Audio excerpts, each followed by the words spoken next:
بسم الله الرحمن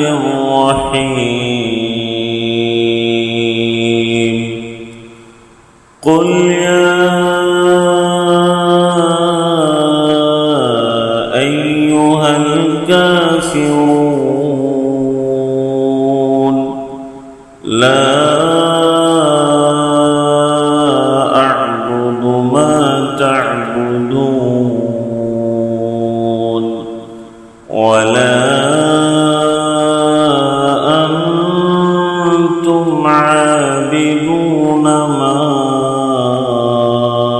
أعبد ولا أنا عابد